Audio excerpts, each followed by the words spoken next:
punya rencana untuk dapat keturunan gitu ya, tapi aku rasa ini topik yang penting untuk kelangsungan dari generasi kita yang berikutnya juga gitu teman-teman. Nah itu jelasnya kayak gimana.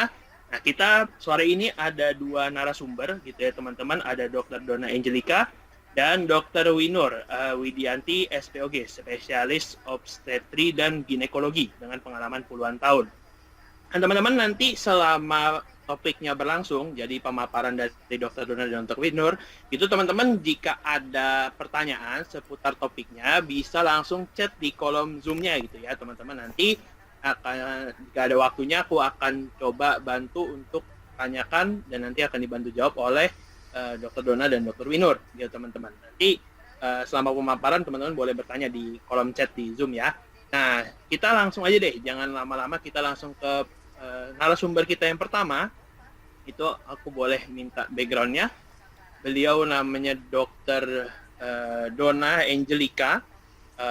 Dia dokter umum juga, tapi mendalami ilmu di bidang estetika, dan selain menjadi dokter, beliau juga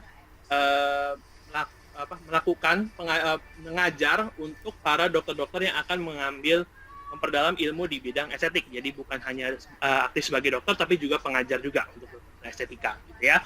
Teman-teman, tanpa berlama-lama aku panggilkan Dr. Donna Angelica. Selamat sore, Dok. Selamat sore Kak Atra, selamat sore teman-teman semua di seluruh Indonesia. Mudah-mudahan teman-teman dalam kondisi sehat ya. Salam kenal, aku Dr. Donna, teman-teman. Nah, kita hari ini akan sharing aja gitu ya, kita ngobrol-ngobrol sore-sore gitu ya, santai tentang kesehatan prakehamilan. Nah, izinkan aku buat share screen dulu ya, teman-teman ya. Kenapa topik ini penting banget teman-teman gitu ya. Sebenarnya bukan cuma hanya wanita aja sih, maksudnya kalau kita kan berpikirnya prakehamilan nih, berarti kan sebelum kehamilan gitu ya. Dan pasti yang hamil itu kan wanita ya, bukan laki-laki. Tapi sebenarnya yang namanya persiapan kehamilan itu dilakukan oleh baik wanita dan laki-laki gitu ya. Jadi tetap aja sebenarnya ini topik mencakup semua gitu ya. Bapak-bapak yang nanti akan punya istri gitu ya, atau nanti punya anak perempuan gitu ya. Penting juga nih untuk mengetahui bahwa wanita itu adalah makhluk yang unik banget gitu. Kenapa? Karena wanita ini memiliki siklus kehidupan teman-teman gitu ya, perubahan fisik gitu ya, yang mendukung tentunya untuk fungsi reproduksi. Nah, dari kapan sebenarnya siklus kehidupan ini teman-teman? Dari awal gitu ya, dari masih kita disebut dengan embrio gitu ya, kemudian jadi janin, itu udah mulai itu siklus kehidupan itu gitu ya, sampai dengan dilahirkan gitu ya, jadi anak-anak, terus kemudian remaja teman-teman gitu, dewasa muda gitu ya, terus kemudian sampai lansia gitu ya teman-teman, siklus kehidupan itu berputar.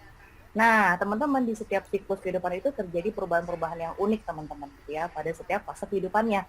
Nah sebenarnya ada fase kehidupan waktu bayi dan juga anak-anak teman-teman, di mana ketika anak-anak dan bayi dan anak-anak itu jadinya cikal bakal kita untuk di masa kehidupan selanjutnya gitu ya. Tapi nanti teman-teman bisa lebih detail lagi gitu. Tapi aku pengen highlight bahwa ketika masuk usia remaja, kira-kira 10-19 tahun gitu ya, wanita tuh mengalami perubahan yang cukup besar nih teman-teman ya, di mana mulai mengalami masa pubertas gitu ya, ditandai dengan menstruasi pertama.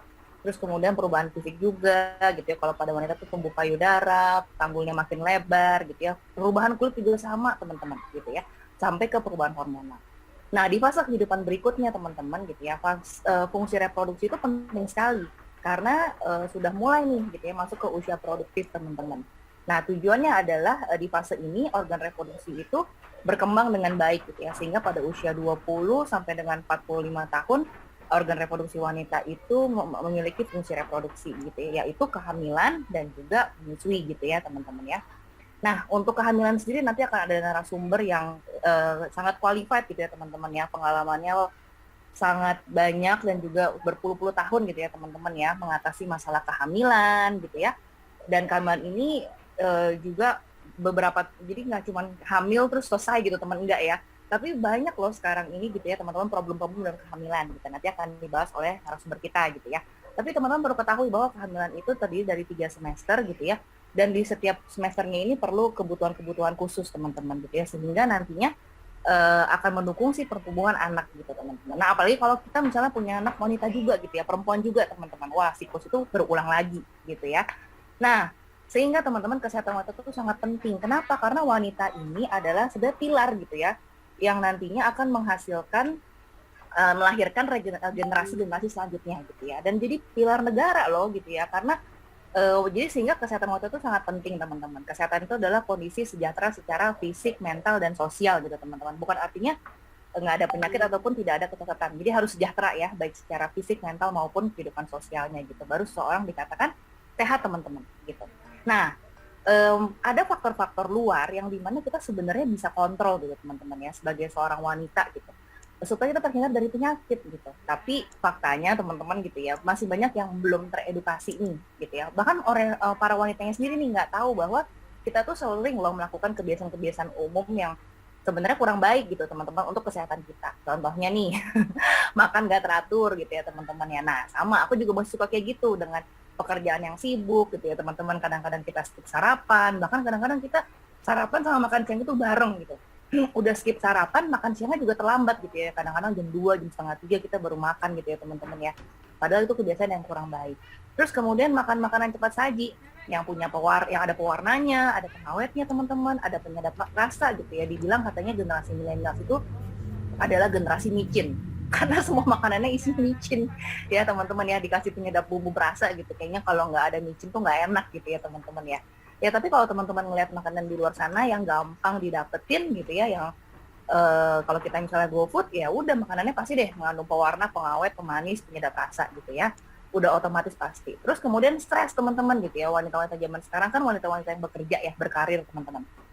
Stres di pekerjaannya gitu ya, itu juga nggak bagus untuk kesehatan wanita karena menyebabkan gangguan hormonal biasanya gitu. Pola tidur yang kurang baik gitu ya teman-teman, tidurnya jam berapa ayo gitu kan, di atas jam 12 gitu kan. Jadi tidurnya bukan malam, tidurnya tuh udah menjelang dini hari gitu teman-teman. Belum lagi cukup banyak juga nih yang merokok dan minum alkohol gitu ya. Nah terus jenis makanan yang kita makan, intinya sih yang kita makan tuh kebanyakan yang kayak gini teman-teman, yang tinggi kalori, tinggi lemak, tinggi gula gitu ya. Emang enak sih sebenarnya gitu ya, tapi ini nggak sehat teman-teman gitu, karena dapat menyebabkan penyakit gitu. Nah ini nih, misalnya gorengan, teman-teman, fast food gitu ya. Karena yang di sekitar kita yang paling mudah didapat ya kayak gini, santan gitu ya, kolesterol, belum lagi gula. Ya apalagi wanita tuh kalau stres teman-teman ya, maunya tuh makannya tuh gula gitu. Karena gula tuh memang bisa membuat kita tuh bahagia gitu, happy gitu ya. Jadi memang dia ketika kita konsumsi gula, nah akan keluar endorfin gitu ya teman-teman ya, neurotransmitter di otak kita, sehingga kita tuh merasanya happy gitu. Ya, jadi kalau kita stres gitu ya, banyak kerjaan, capek, lelah tuh craving-nya tuh pasti pengen makannya gula-gula gitu. Karena kita ngerasanya tuh tubuh kita tuh kayak dikelabui ya, rasanya tuh enak, happy gitu ya teman-teman. Nah, dan tapi juga nyebabin kecanduan gitu. Makanya kalau udah sekali nih kita minum gula, makan yang kandungan gulanya tinggi, pasti pengennya lagi gitu. Karena memang gula tuh bahkan lebih bikin kecanduan daripada kokain gitu teman-teman ya.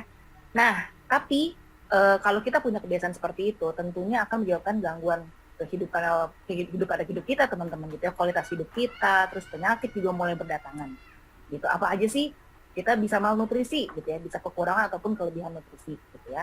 Terus kemudian obesitas teman-teman. Nah obesitas itu deket banget sama ketidakseimbangan hormon teman-teman gitu, yang ditandai dengan gangguan menstruasi. Dan gak hanya gangguan menstruasi aja, cukup banyak pasien yang datang ke aku teman-teman, karena aku dokter estetika ya, jadi masalahnya mereka itu adalah jerawat, akne. Ya, jadi akne atau jerawat itu juga bisa disebabkan karena obesitas gitu ya, naik berat badan yang berlebihan sehingga hormonnya nggak seimbang, akhirnya nggak hanya gangguan menstruasi tapi gangguan ke kulit juga gitu. Ya, gangguan menstruasinya apa? Bisa menstruasinya yang jadi makin sering teman-teman gitu ya, jaraknya makin deket. Bisa juga malah yang menstruasinya itu malah jarang, jadi jaraknya tuh bisa berapa bulan sekali baru siklus menstruasinya itu baru ada gitu teman-teman ya. Tentunya itu nggak bagus untuk kesuburan gitu teman-teman. Bahkan ada yang sampai beberapa bulan, ada bahkan yang sampai 12 bulan teman-teman gitu ya, tidak mengalami menstruasi. Atau menstruasinya itu cukup banyak gitu, volume darah yang dikeluarkan itu juga tentunya nggak baik teman-teman gitu.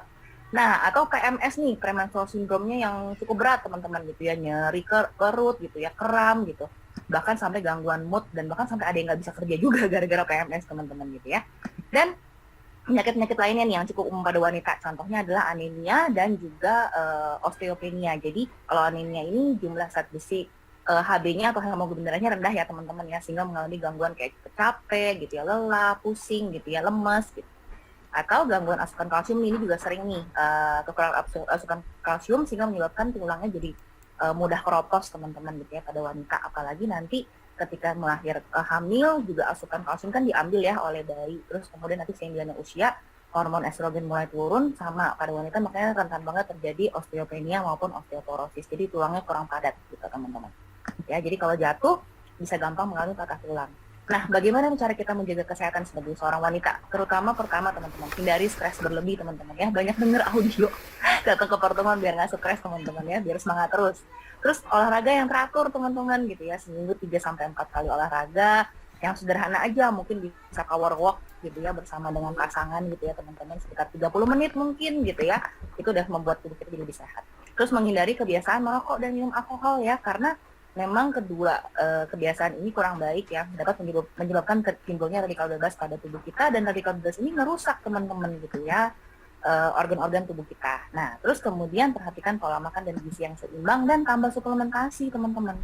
Gitu, suplementasi itu sangat penting sekali. Kenapa begitu? Karena gini teman-teman, pola makan yang sehat yang dianjurkan oleh WHO adalah kita mengkonsumsi makro dan mikronutrisi. Kalau makronutrisi itu contohnya seperti kayak karbohidrat gitu ya, protein bisa kita dapatkan dari daging, ikan gitu ya teman-teman. Terus kemudian sedikit lemak. Lemak pun juga dianjurkan adalah lemak yang baik gitu ya, contohnya lemak dari minyak ikan salmon gitu ya teman-teman. Jadi dari sumber yang baik lemaknya. Nah, dan dianjurkan juga konsumsi mikronutrisi berupa vitamin, mineral, dan konsentrat buah dan sayur teman-teman. Sebanyak berapa banyak? Per hari itu 5 porsi teman-teman, atau 400 gram buah dan sayur setiap hari. 400 gram itu banyak loh. Kalau teman-teman limbang misalnya gitu ya, misalnya daun bayam gitu, kira-kira 400 miligram itu banyak teman-teman gitu ya. Satu helai daun bayam itu kan ringan banget gitu, jadi 400 gram itu cukup banyak gitu teman-teman. Dan harus bervariasi teman-teman, 5 warna buah dan sayur-sayuran. Jadi kalau teman-teman baru makan satu warna aja gitu ya, misalnya warna hijau, itu belum tercukupi teman-teman. Jadi harus ada warna-warna lainnya ya. Jadi ada warna kuning, putih, hijau, ungu, dan juga warna merah. Karena mereka tuh punya fitonutrisi yang berbeda. Dan tentunya fungsinya juga berbeda teman-teman ya untuk kesehatan organ tertentu. Contohnya gini, kalau kuning contohnya kayak jeruk, labu, wortel gitu ya. Nah itu untuk memelihara kesehatan mata karena banyak beta karoten gitu. Untuk kesehatan kulit juga jantung. Nah tapi kalau warna putih teman-teman gitu ya, contohnya nih seperti kayak bawang putih, garlic ya, kita ada garlic. Itu untuk menjaga kesehatan jantung, kolesterol, dan pembuluh darah. Jadi kalau teman-teman yang punya masalah tensi gitu ya, masalah jantung dan pembuluh darah, nah banyak konsumsi buah-buah sayur-sayuran yang warnanya putih. Itu contohnya lobak gitu ya, bawang putih teman-teman, seperti itu. Nah kalau warna hijau beda lagi ya, warna ungu gitu teman-teman gitu ya, itu beda lagi. Biasanya untuk penyakit jantung, pencernaan, dan mata juga tuh bagus banget ya, makanya kenapa kita ada bilberry. Nah, merah beda lagi teman-teman. Jadi tentunya kita perlu seimbang nih gizinya dari antara 5 warna buah dan sayur teman-teman. Nah, problemnya ada nggak yang makan 5 buah warna dan sayur setiap hari? Gitu teman-teman. Aku jujur aja sih sulit sih dengan kebiasaan aku yang maksudnya pekerjaannya cukup sibuk gitu. Coba deh kalau nyapin makanan dengan ragam warna dan buah-buahan kayak gini gitu ya teman-teman ya. Ya, jadi kita masih biasanya kurang nih untuk bisa konsumsi 5 warna buah dan sayur sebanyak 400 gram teman-teman. Gitu. Nah, dan itu juga ada buktinya ya. Jadi bukan cuma aku yang ngomong, tapi ada survei teman-teman gitu ya yang dilakukan oleh di Indonesia gitu ya. Kira-kira sekitar 60-80% dewasa di Indonesia itu kurang teman-teman porsi buah-buahan dan sayur-sayur. Jadi nggak sampai 5 porsi gitu sehari. Sehingga perlu asupannya ditambah 2 kali lipat. Gitu. Nah, jadi kenapa kita perlu suplementasi teman-teman? Setelah ngelihat bahwa ternyata butuh banyak ya, maksudnya orangnya beragam, jumlahnya juga gitu teman-teman. Ya tantangan kita seperti inilah biasa ya, kesibukan kita. Terus ada nggak ketersediaan buah-buahan itu gitu? Biasanya yang agak jarang itu yang warnanya ungu teman-teman, yang berry-berry kayak blueberry gitu ya. Terus kemudian misalnya kayak blackberry gitu teman-teman, strawberry itu bagus banget loh padahal antioksidan dan vitaminnya. Tapi di Indonesia ini kan cukup jarang dan kalau ada juga cukup mahal teman-teman harganya gitu ya. Terus kemudian tren kuliner juga gitu teman-teman ya. Ya sekarang sih udah mulai bermunculan gitu ya tempat-tempat, maksudnya gerai-gerai makanan tuh yang sekarang tuh udah mulai menunya tuh salad teman-teman. Tapi teman-teman kalau dilihat dressingnya itu hati-hati ya. Jadi saladnya sih oke gitu ya, buah-buahan sayurannya oke, tapi dressingnya teman-teman gitu ya itu kalorinya tinggi banget, isinya tuh mayones gitu teman-teman ya. Jadi kenapa banyak orang mau hidup sehat tapi berat badan nggak turun-turun teman-teman ya? Ya itu gara-gara dressingnya juga gitu teman-teman. Jadi itu yang perlu hati-hati gitu ya. Nah, terus gimana dong caranya kalau kita butuh suplementasi? Terus kita mau milih nih kira-kira suplementasi apa sih yang bagus gitu, yang baik untuk kita gitu teman-teman. Satu yang pasti teman-teman periksa dulu kandungannya apa aja sih yang ada dalam suplemen tersebut. Terus pilihlah sesuai kebutuhan teman-teman gitu ya. Mungkin kan ada teman-teman yang punya problem tertentu, misalnya memang cenderung lebih anemia gitu kan, jadi bisa pilih suplemen yang mengandung misalnya zat besi dan asam folat gitu ya. Jadi bisa disesuaikan. Terus pilihlah multivitamin yang sumbernya organik teman-teman gitu ya, yang memang dari buah dan sayur organik gitu. Oke, karena ya kita makan di luar sana aja kita kan nggak tahu ya sebenarnya kita di petani itu nanamnya caranya organik apa enggak gitu teman-teman. Terus kalaupun emang ditulis organik nih gitu ya, ini beneran organik apa cuma iklan gitu kan. Jadi ya kita perlu mengetahui juga sumber dari multivitamin yang kita minum itu organik atau enggak. Terus udah gitu ada sertifikasinya nggak teman-teman gitu. Banyak loh vitamin di luar sana yang bilangnya tuh ya herbal gitu ya. Ya memang sih herbal tuh sumbernya dari tumbuh-tumbuhan gitu, tapi tersertifikasi nggak, terus udah gitu ada uji laboratoriumnya nggak, karena kan nggak sembarangan ya herbal atau tumbuhan itu bisa masuk ke dalam salah satu bahan baku suplemen gitu teman-teman. Karena kalau perusahaan yang benar gitu ya untuk memasukkan satu bahan aja gitu teman-teman ke dalam suplemen itu perlu penelitian minimal 10 tahun teman-teman gitu ya, sampai terbukti bener nggak ini bahan bakunya itu signifikan gitu ya, menyehatkan dan punya fungsi tertentu gitu teman-teman gitu ya, yang hasilnya signifikan. Jadi perlu penelitian kira-kira minimal sekitar 10 tahun. Terus hindari multivitamin yang mengandung ini teman-teman, bahan tambahan seperti pewarna dan pengawet, pemanis juga teman-teman. Ya banyak di luar sana gitu ya, terutama sih vitamin anak tuh teman-teman ya, yang ada rasa jeruk, rasa stroberi deh. Coba deh teman-teman gitu ya, dilarutin aja ke air gitu, nanti keluar tuh biasanya pewarnanya. Bahkan ada vitamin teman-teman ya, buat anak-anak sekarang tuh bentuknya jelly, terus di luarnya itu ditaburin gula-gula gitu jadi supaya rasanya manis gitu ya teman-teman ya, tapi kan itu isinya gula gitu teman-teman ya, akhirnya ketambahan juga gulanya, kemakan juga sama anak kita gitu. Nah teman-teman, kenapa Nutrilite gitu ya, aku happy banget teman-teman dengan Nutrilite gitu, karena sesuai banget dengan apa ya, maksudnya ilmu yang kita pelajari di kedokteran gitu teman-teman gitu ya, bahwa sesuatu itu harus ada penelitiannya gitu ya, sebaiknya kita gunakan sumber yang alami gitu dan teruji gitu ya. Nah aku pengen tunjukin sedikit aja teman-teman videonya gitu ya mengenai Nutrilite gitu. I don't know why people think Nutrilite has such an obsession with the purity of your supplements. Is it because we weed our fields by hand to avoid synthetic chemicals? Or because we record everything about a plant? We call it the plant's birth certificate. And if you were to print off a single year's worth of our records, you would cover 17 acres of this farm. Or because we track our ingredient and crop location by GPS, as in satellites in space. That's not obsession, that's Nutrilite purity. Pure ingredients for pure supplements. That's the more behind the Nutrilite label. I don't know why people think Nutrilite has an obsession with the safety of your supplements. Is it because we do 500,000 quality checks a year? That's roughly one a minute for those of you keeping track. Or because every batch we make gets at least 10 days of safety testing? Or because it's unlike anything in our manufacturing facilities, even this pen, we hold production throughout the entire batch rather than risk even the tiniest contamination. Thanks, Julio. That's not obsession. That's Nutrilite safety. Safe ingredients, safe supplements. That's the more behind the Nutrilite label.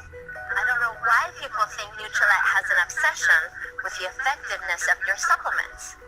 Is it because our scientists run tens of thousands of tests on hundreds of plants just to choose a couple dozen that might meet our standards? Or because we'll spend as many as 10 years researching optimum nutrient levels in a single plant? Or because to understand the health benefits of a single ingredient, we pour through the research equivalent of up to 30 novels. Chico Valentina? That's not obsession. That's Nutrilite effective. Effective ingredients for effective supplements. That's the more behind the Nutrilite label.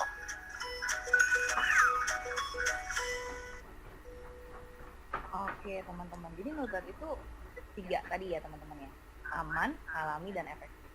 1 aman teman-teman gitu ya, kenapa? Karena dia sampai dia punya lahan organik sendiri teman-teman gitu ya untuk menghasilkan bahan baku untuk Nutrilite-nya.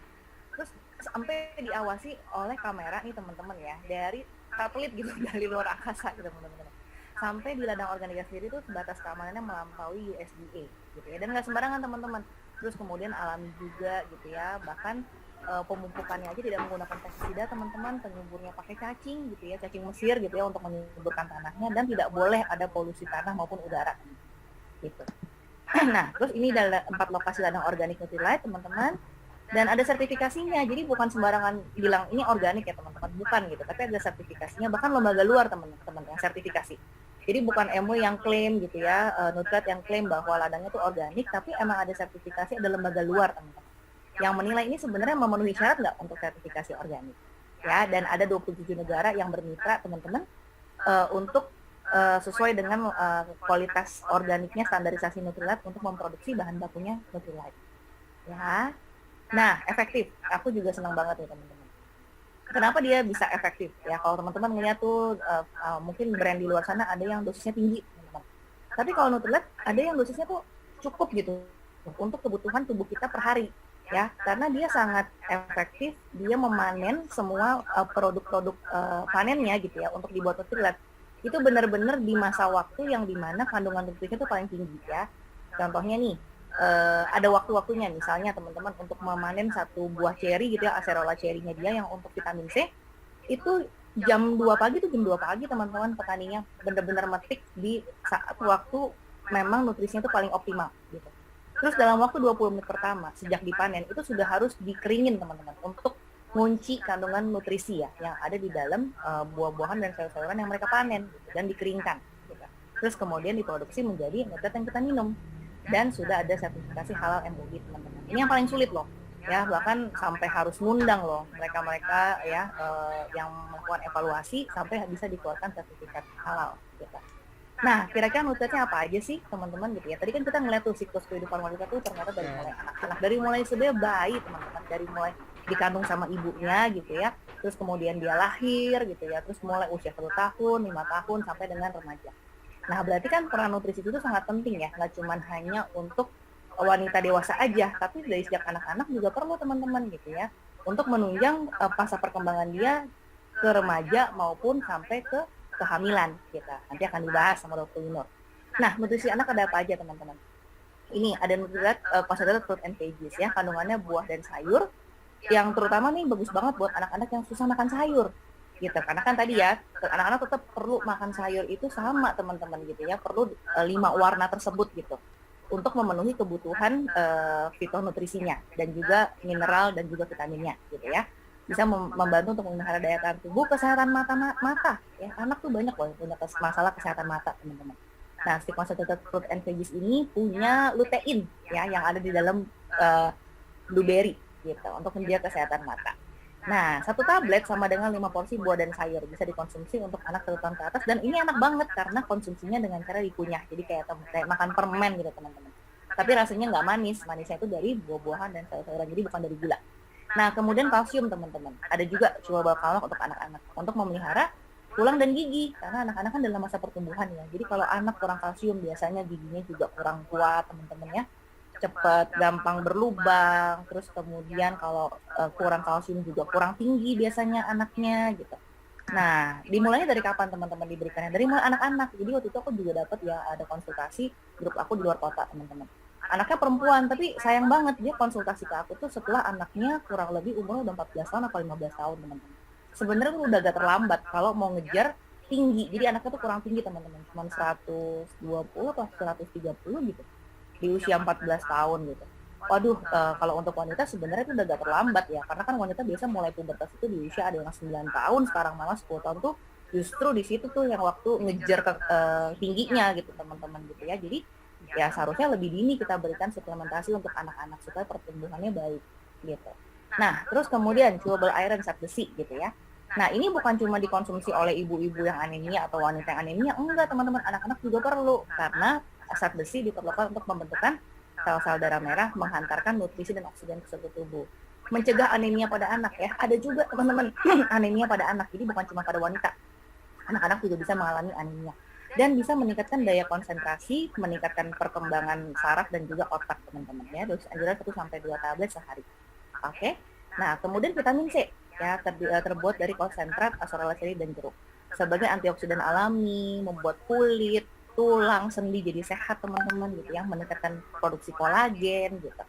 Dan tentunya kalau diberikan dengan chewable iron itu lebih bagus lagi karena dia bisa membantu penyerapan zat besi teman-teman. Jadi vitamin C itu bagus kalau diberikan bersamaan dengan iron folic ataupun kalsium ya. Cuma harus dipisah ya Kak, supaya zat besi dan kalsium ini tidak rebutan terserapnya, jadi perlu dijeda waktunya gitu teman-teman. Jadi beda, misalnya teman-teman mau konsumsi iron foliknya misalnya pagi, nah kalsiumnya misalnya malam gitu ya, supaya nggak rebutan diserap oleh tubuh kita gitu.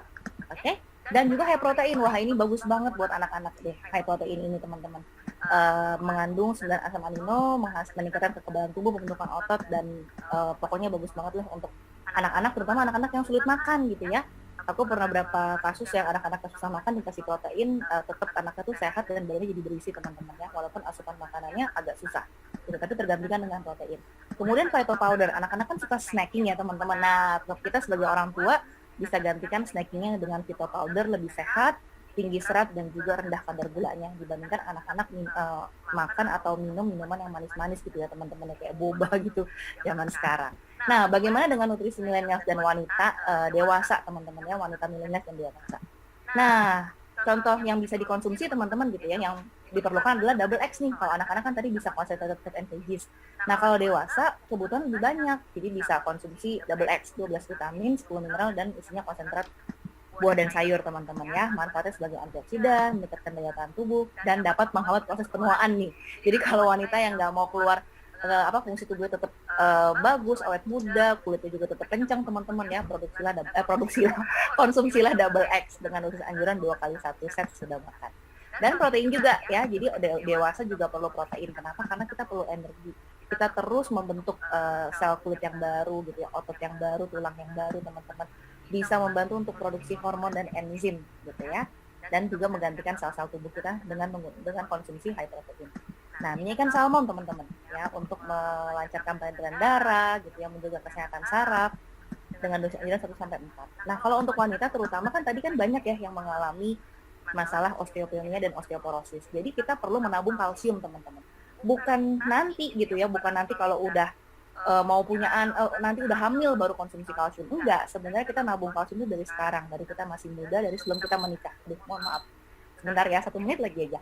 Nah, ya tadi ditabungnya dari sekarang teman-teman gitu ya, sehingga nanti waktu saat kita hamil kita udah siap nih dengan deposit kalsium di tubuh kita gitu. Karena banyak teman-teman yang hamil kalsiumnya itu diambil oleh janinnya, sehingga nanti setelah lahir itu tulangnya itu makin nggak padat gitu teman-teman, jadi kropos tulangnya ya. Jadi perlu sekali dianjurkan 3 kali 1 tablet sehari.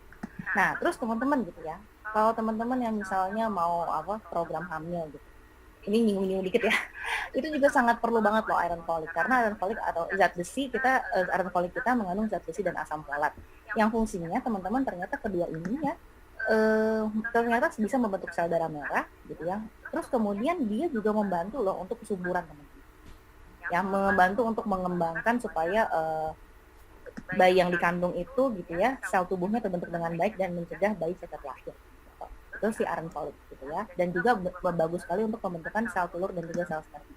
Kemudian vitamin E teman-teman ya, ternyata vitamin E itu meningkatkan fertilitas wanita dan pria ya, bisa membantu untuk menebalkan dinding rahim sehingga peluang kehamilan lebih besar pada wanita. Dan pada laki-laki nih teman-teman, ternyata vitamin E itu bisa memperbaiki kualitas, kuantitas, dan pergerakan sperma, sehingga nantinya kemungkinan untuk terjadi kehamilan lebih tinggi teman-teman ya, dengan dosis anjurannya 2 kali 1. Nah, tapi untuk dosis anjuran nanti bisa konsultasi ya teman-teman ya, karena kan tentunya kalau mau program hamil intensif tuh agak beda gitu ya dosisnya. Dan untuk wanita ditambah dengan Primrose, di mana fungsinya adalah untuk menjaga keseimbangan hormon teman-teman gitu ya. Jadi teman-teman yang misalnya punya gangguan menstruasi, suka nyeri gitu ya, sakit kepala, premenstrual syndrome cukup parah gitu ya, bisa konsumsi Primrose untuk menjaga keseimbangan hormonnya. Oke teman-teman tahu nggak ya, ternyata banyak loh bayi-bayi itu yang mengalami stunting atau pertumbuhan terhambat gara-gara ibunya kurang gizi gitu ya. Nah, kita bersyukur kan nanti ada dokter Winur gitu ya, dokter spesialis kandungan dan juga penyakit kebidanan, teman-teman nanti akan share ke kita nih gitu ya, gimana sih membuat kehamilan yang efektif gitu ya, kehamilan yang bagus gitu teman-teman, yang kualitasnya bagus gitu. Nah, tapi sebelum itu aku akan puterin dulu ya teman-teman ya video tentang gimana sih Nutrilite itu diproduksi teman-teman ya. Jadi ada 9 langkah pembentukan Nutrilite gitu ya. Jadi Nutrilite itu asalnya tuh jelas banget teman-teman, nggak perlu khawatir gitu ya untuk mengkonsumsi Nutrilite. Oke, kita nonton dulu ya sama-sama ya videonya ya. Imagine a world where plants have fingerprints, and where a group of scientists have fingerprinted over 1,300 of the world's botanicals to discover their health benefits, and where every seed is given a unique birth certificate to track its life from seed to supplement. Imagine a group of scientists who search the globe for the best farms on every continent, except Antarctica. Imagine a farm where nature is used to help nature, and where natural pest control is the job of falcons, like copper, and where farmers understand their plants so well that they know the precise moment to harvest to optimize their nutrients. Imagine a supplement company that uses every part of every plant, extracting essential phytonutrients for your benefit, and using the rest of the plant to revitalize the soil on its farms. Imagine a team of engineers so obsessed with product excellence that they run more than 500,000 quality checks a year on their supplements. Or a team of packaging engineers who run more than 30,000 tests in extreme conditions to ensure that your supplements will remain pure, safe, and effective from our door to yours. Imagine a life colored with the power of phytonutrients, nurtured every step of the way. Because at Nutrilite, we believe to get truly traceable supplements, you need to go behind the label. These are the real people that bring to life a world you don't have to imagine. This is the real world of Nutrilite traceability.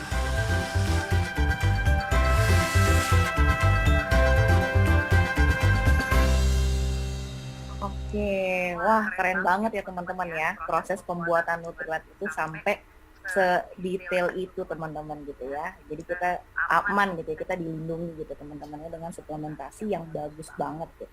Nah teman-teman, sesuai dengan topik kita pada sore hari ini gitu ya, nah kesehatan kehamilannya akan dibawakan oleh seorang yang luar biasa banget, aku respect banget dengan beliau gitu ya. Dr. Winur adalah dokter spesialis kandungan dan penyakit kebidanan teman-teman, dengan pengalamannya puluhan tahun. Beliau sudah jadi dokter gitu ya, bahkan di saat aku belum lahir gitu ya, 37 tahun yang lalu sudah menjadi seorang dokter. Aduh, salut banget nih. Jadi seniornya aku gitu teman-teman gitu ya. Dan sudah menjadi dokter spesialis kandungan dan kebidanan itu selama 24 tahun lebih teman-teman ya. Udah membantu ribuan bayi lahir teman-teman. Jadi wah, pengalaman beliau kan luar biasa banget gitu ya teman-teman ya. Langsung aja kita tanpa berlama-lama kita panggilkan Dr. Winur. Silakan dokter. Ya, terima kasih Dr. Donna yang udah luar biasa banget penyampaian materi kesehatan wanitanya sehingga memudahkan saya melanjutkannya. Baik, selamat sore teman-teman. Kita sore ini akan ngobrol-ngobrol ya, mungkin ngobrol-ngobrol santai tentang kesehatan prakehamilan. Meskipun santai, tapi mudah-mudahan bisa didengarkan, dilihat, dan difikirkan. Minta tolong slide-nya.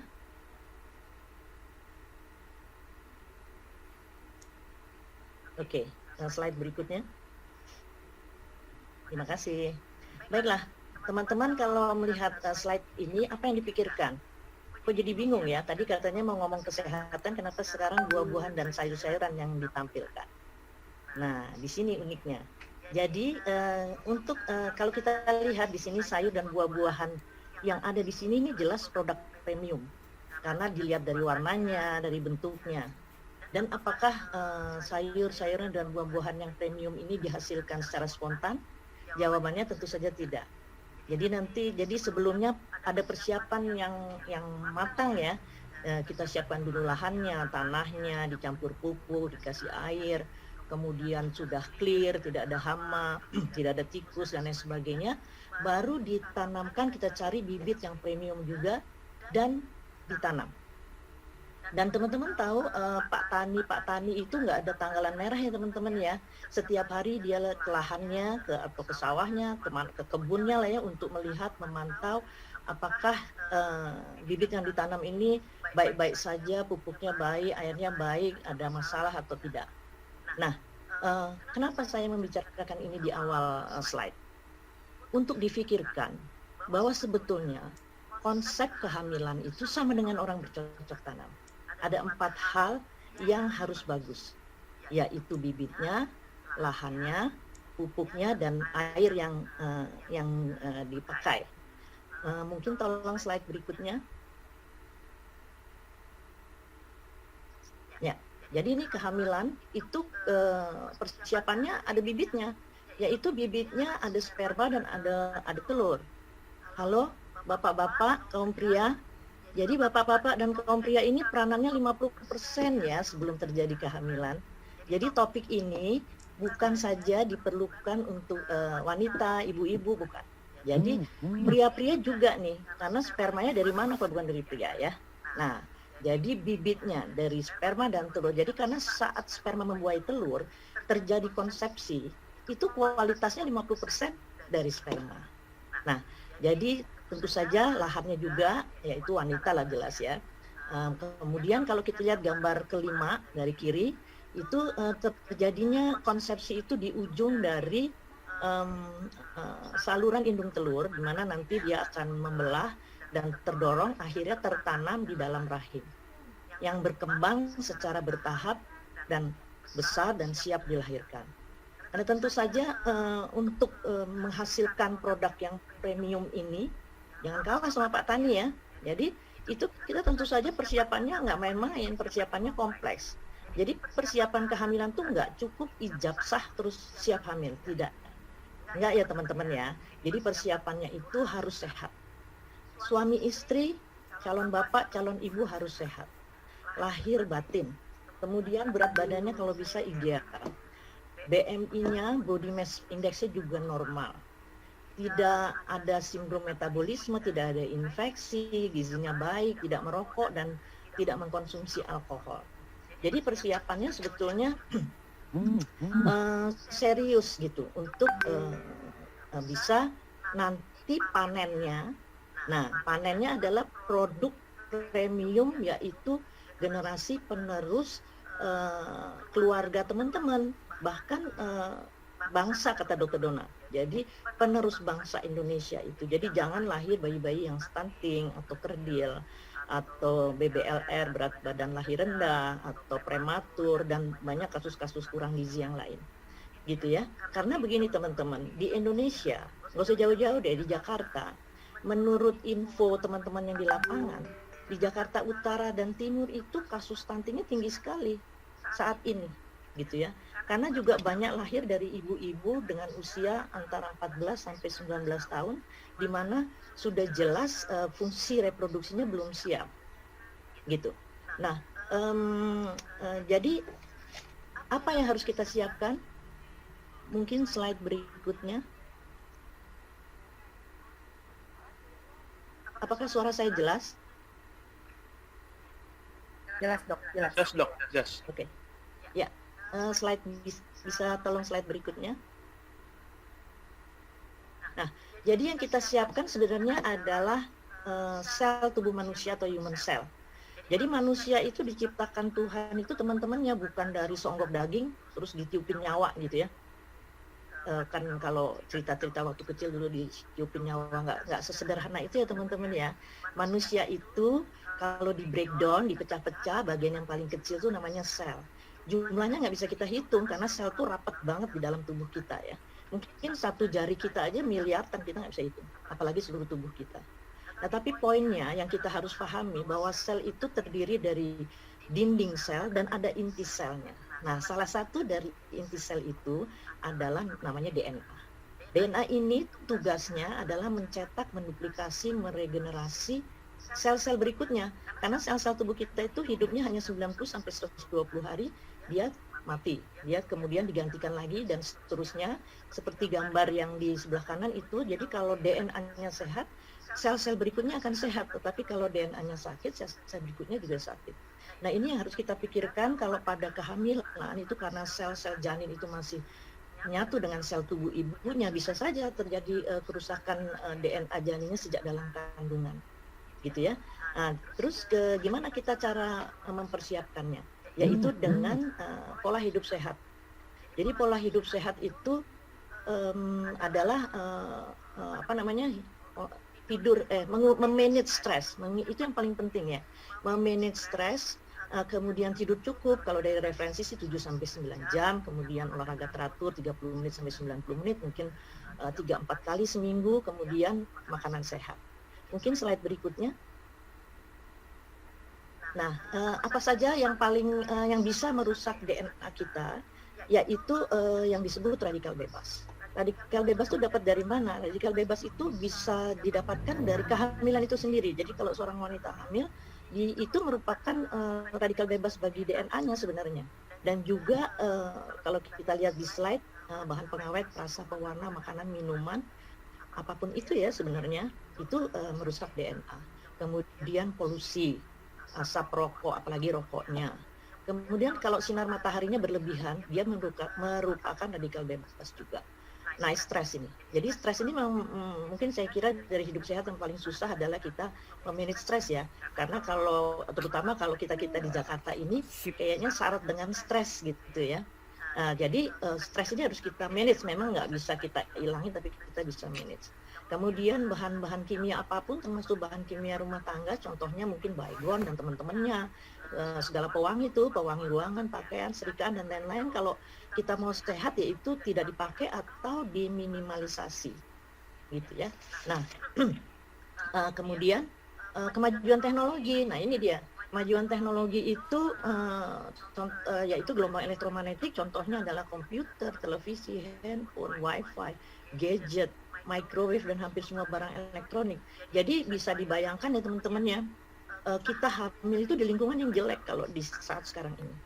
24 tahun yang lalu, waktu saya baru lulus lah ya jadi dokter kandungan, pasien-pasien saya banyak yang aman-aman aja tuh ya. Nah, makin 10-15 tahun yang lalu ya banyak juga yang udah mulai ada komplikasi-komplikasi. Kalau sekarang itu lebih kualitasnya itu lebih jelek sebenarnya sih terus terang, gitu ya. Jadi makanya angka-angka sesar itu juga meningkat karena mungkin ada komplikasi air ketuban kurang, pertumbuhan bayinya nggak bagus, atau fungsi ari-arinya juga nggak bagus gitu ya, sehingga kasus-kasusnya tuh jadi terpengaruh oleh lifestyle atau gaya hidup yang berbeda, lebih praktis, tetapi lebih bahaya sebenarnya gitu ya. Mungkin tadi Dr. Donna udah bicara banyak ya mengenai itu. Ya, tidak jauh antara lain dari asupan nutrisi yang semakin praktis tapi tidak sehat gitu. Jadi memang kalau zaman-zaman saya dulu hamil kayaknya sih hampir nggak ada masalah, kehamilan tuh rata-rata kita juga lahir normal, tidak pernah terpikir akan lahir sesar gitu ya. Kalau sekarang milenial sekarang ya dengan gaya hidupnya itu memang, maaf ya milenial ya, memang milenial yang zaman sekarang tuh maunya cepet-cepet, nggak mau susah, nggak mau sakit, maunya instan gitu ya, praktis sih memang gitu ya, tapi itu menunjukkan gaya hidup. Jadi bisa dibayangkan ya teman-teman ya, kalau kita ibarat bercocok tanam, ini lingkungan kita jelek, jadi jangan intern kita juga jelek gitu, karena kita harus ibaratnya bercocok tanam di udara yang tidak bagus gitu. Jadi kita harus bagusin internnya gitu. Ya, nah tadi ini yang saya bicarakan adalah masalah bibit dan lahan. Nah, kalau lanjut ke slide berikutnya, sekarang kita bicara pupuknya. Tadi sebetulnya Dr. Donna udah menjelaskan secara detail. Saya mengulanginya, makanya saya enak deh di belakangnya Dr. Donna nih ya. Jadi pupuknya adalah makro dan mikronutrisi. Jadi makronutrisi itu adalah, kalau saya referensi dari WHO, namanya gizi seimbang. Gizi seimbang ini adalah semua makanan fresh, tidak ada olahan, tidak ada instan. Di dalam piring kita itu seperti di dalam segitiga ini sebetulnya segitiga pengaman juga nih ya, pengaman gizi kita sih gitu ya. Di dalam segitiga ini itu ada karbohidrat, ada sayur atau buah, ada protein, ada lemak, dan di atas di puncaknya di warning tuh gula, garam dan minyak hanya maksimal 10% dalam satu porsi kita. Nah ini karbohidratnya boleh dipilih ya teman-teman ya, nggak harus makan nasi gitu ya. Memang karbohidrat yang paling tidak sehat nasi putih sih kebetulan, tapi kalau nasi yang lain, nasi merah, coklat, hitam tuh lebih lumayan sehat gitu ya, vitaminnya banyak, gulanya nggak terlalu tinggi gitu ya. Atau pilihan dari karbohidrat lain. Memang karbohidrat di sini banyak karena karbohidrat ini ibaratnya bensinnya orang. Jadi kalau ibarat kita disuruh bekerja, beraktivitas, ya bensinnya harus cukup. Ya, kemudian sayur dan buah-buahan makin bervariasi, makin bagus. Kemudian protein, kalau untuk sebaiknya kita jangan terlalu banyak makan seafood perairan Teluk Jakarta, karena Teluk Jakarta tercemar logam berat, merkuri terutama, gitu ya. Dan kalau mau sehat makan ayam dan telur, ya pilihlah ayam kampung karena meminimalisasi suntikan bahan kimianya, gitu ya. Nah itu lemaknya tuh tentu saja lemak yang sehat. Minumnya itu rata-rata sampai umur 45 tahun ya 3 sampai 4 liter lah, 12 gelas. Nah, tapi gizi seimbang ini hanya terserap maksimal. Ya, baik, saya masih punya 2 menit nih. Mudah-mudahan selesai ya. Jadi gizi seimbang ini terserapnya maksimal hanya sekitar 70%. Jadi kita memerlukan yang namanya mikronutrisi. Atau kalau kita kenal secara umum adalah suplemen. Jadi suplemen itu terdiri dari multivitamin, multimineral, dan fitonutrisi. Jadi fitonutrisi ini adalah suatu bahan yang bisa memperbaiki terus, menjaga terus DNA kita. Nah, cuman fitonutrisi hanya didapatkan secara organik, jadi tidak bisa secara kimia atau diolah secara kimia. Nah, tadi sudah jelas juga Dr. Donna menyampaikan, saya mungkin tidak mengulang, hanya menyajikan saja kira-kira minimal suplemen apa yang diperlukan untuk persiapan hamil atau kehamilan. Jadi itu ada multivitamin, multimineral, ada kalsium, ada zat besi, ada vitamin C, ada high protein, jadi protein yang mencukupi, memadai gitu ya. Nah, slide berikutnya minta tolong. Nah, ini mikronutrisi, ini mungkin teman-teman nggak usah terlalu pusing ya dengan slide ini. Saya mohon maaf, saya memang mengambilkan dari pertemuan ilmiah kami. Cuman nggak usah terlalu dipikirin itunya ya, macam-macamnya. Tapi ini saya nggak nakut-nakutin ya teman-teman ya. Tapi kekurangan mikronutrisi pada ibu hamil itu memang bisa menyebabkan gangguan fungsi-fungsi organ. Fungsi-fungsi organ janinnya nanti di kemudian hari ya, hampir semua organ, ginjal, kemudian jantung, paru, pankreas, dan proporsi namanya body composition gitu ya, yang secara jangka panjang bisa menyebabkan hipertensi, kelainan jantung, kencing manis, dan lain-lain ya. Jadi mungkin minta tolong slide berikutnya. Jadi betapa pentingnya fungsi mikronutrisi, meskipun kalau kita mau sehat optimal, persiapan kehamilan yang optimal dengan nanti panennya adalah produk yang premium anak-anak kita, itu kita harus persiapkan seperti itu, terdiri kalau pupuknya adalah makro dan mikronutrisi kombinasi. Jadi tidak cukup dengan makronutrisi saja, tidak cukup, apalagi juga kita sudah makan vitamin yang bagus, kita makronutrisinya cuek aja, nggak gitu juga. Jadi kombinasi dari makro dan mikronutrisi inilah yang lebih optimal. Nah, saya ingin memperlihatkan gambar ini, saya minta maaf ya, mungkin nggak terlalu jelas ya. Saya cari nggak ada gambar yang lebih jelas dari ini, tapi di sini ada kata-kata yang cukup menarik ya. When you are pregnant, you are also pregnant with your grandchild. Artinya begini teman-teman, kalau kita hamil dan kebetulan bayi kita itu bayi perempuan, sebetulnya saat kita hamil itu kita mempersiapkan cucu kita. Nah, jadi begitu kompleks dan tidak main-mainnya suatu kehamilan itu harus dipersiapkan. Baik, dari saya sekian. Terima kasih. Saya kembalikan mikrofon ke Atras. Thank you Dr. Winur, thank you juga Dr. Donna. Luar biasa ya teman-teman. Setuju nggak kalau sharing Dr. Winur sama Dr. Donna itu keren banget ya? Pastinya membuka banget wawasan kita gitu. Ternyata nggak segampang itu ya, langsung menikah, langsung mau program kehamilan gitu. Ternyata persiapannya panjang banget, kan dari anak-anak tadi gua dibilang, dari lifestyle-nya juga gitu.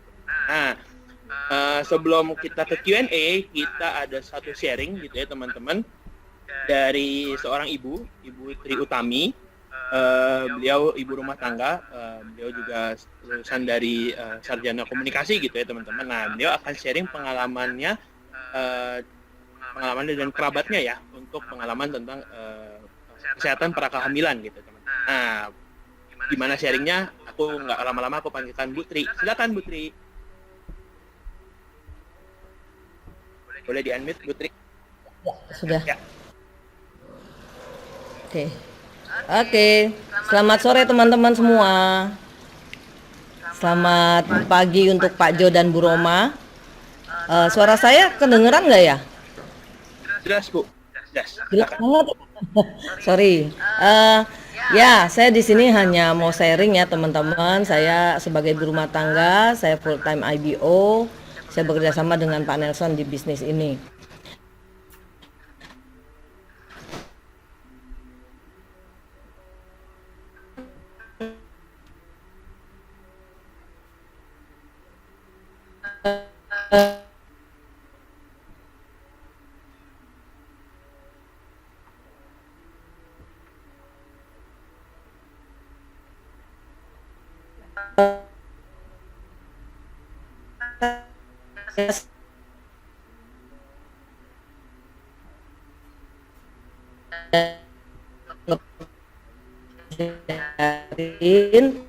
Maaf ya dok, saya bisa saya bicara.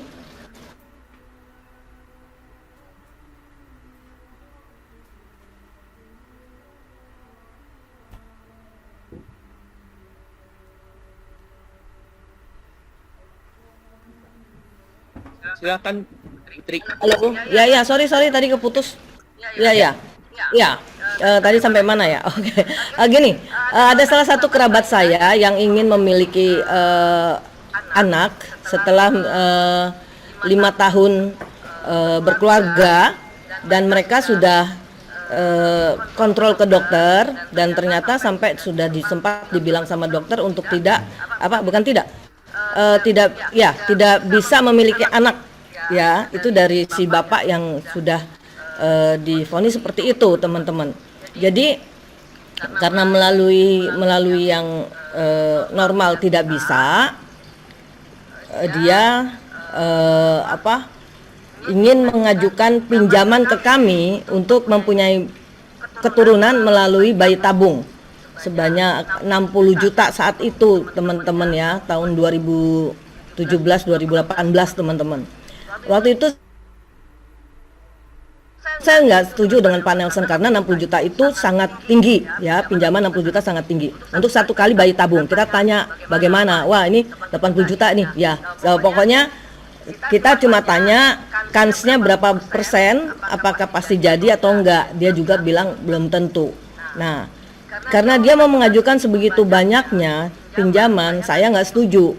Jadi saya bersikeras nggak usah kasih pinjaman, tapi mau nggak kita gunakan produk dari Nutrilite yang bisa digunakan untuk memperbaiki kandungan dan memperbaiki reproduksi dari pasutri itu, maksudnya ya. Tadi kan Dokter Winur udah bilang tuh, petani aja sebelum menanamkan benihnya, dia membuat subur dulu lahan yang mau dipakai, baru ditanam benih yang baik. Nah, seperti itu juga teman-teman yang saya bilang, saya rasakan setidaknya kita mengkonsumsi sesuatu yang betul-betul sehat untuk menghasilkan anak yang sehat, seperti itu. Jadi teman-teman, tadi sepertinya ada gambarnya ya. Sebelum saya saya pengen kasih lihat teman yang menggunakan ini di grup kami. Ini adalah anak yang betul-betul dari mengkonsumsi Nutrilite, teman-teman. Yang ini mereka bukan satu dapatnya, mereka dapatnya jadi 2 ya, teman-teman. Luar biasa loh. Ini karena betul-betul dia mendengarkan apa yang kami minta. Ya, kita bilang gini. Saya jawab, kalau misalnya kamu minum Nutrilite yang kami sebutkan nanti itu dalam waktu 6 bulan tidak terbukti, kamu tetap tidak memiliki anak, ya udah silakan bayi tabung, teman-teman. Tetapi ternyata dia betul-betul mengikuti apa yang kata Pak Nelson, karena dia komunikasi sama Pak Nelson. Dalam waktu 3 bulan setelah mengkonsumsi betul-betul konsisten gitu ya, minumnya suami istri ya, bukan cuma satu orang loh, ini suami istri, karena yang pengen punya anak kan suami istri, bapak itu ya. Jadi dalam waktu 3 bulan ternyata sang istrinya sudah langsung hamil, teman-teman. Luar biasa banget kan, kita itu memperbaiki diri dari dalam dulu supaya kita benar-benar mempersiapkan untuk mendapatkan sesuatu yang baik untuk kemudian hari. Nah, teman-teman lihat bisa foto yang berbahagia ini, orang yang yang menggunakan Nutrilite untuk mendapatkan keturunan.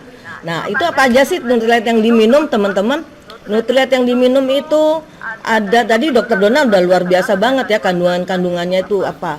Ini teman-teman paketnya nih, paket untuk mendapatkan keturunan yang sudah terjadi, yang sudah kami lakukan, yang sudah dalam grup kami, yaitu salmon omega 3,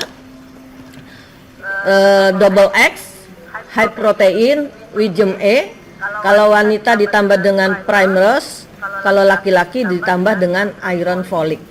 Jadi itu betul-betul tidak bisa stop, tidak ada jeda, benar-benar konsisten banget minumnya, disiplin terutama ya. Kalau salmon itu 3x2 yang kami sarankan, double X-nya 2x1 set, high proteinnya 3x2 scoop. Nah, ini ada teman-teman di slide-nya ya. Wisdom E-nya 3x2. Untuk pria iron folicnya 3x1, kalau wanita Primrose Plus-nya 3x1. Itu yang dikonsumsi secara teratur dan disiplin, teman-teman. Luar biasa hasilnya, langsung dapat 2 ya. Apalagi yang mau saya sampaikan. Nah, setelah itu akhirnya yang menggunakan Nutrilite di grup kami jadi banyak, terutama untuk menjaga kesehatan kita pribadi. Teman-teman, jangan lupa tanyakan pada orang yang mengundang teman-teman hari ini, apa sih Nutrilite itu yang sesungguhnya. Mungkin nggak bisa ngambil konsultasi pada saya pada hari ini, dan pertanyaan-pertanyaan tadi udah bisa masuk, nanti beberapa akan dijawab. Itu aja sih sharing saya, teman-teman. Selamat menggunakan Nutrilite. Bagi yang ingin memiliki anak, tetap disiplin dan teratur. Selamat sore, saya kembalikan ke Atras. Ya, terima kasih Bu Tri. Wah, teman-teman, pengalamannya luar biasa banget ya.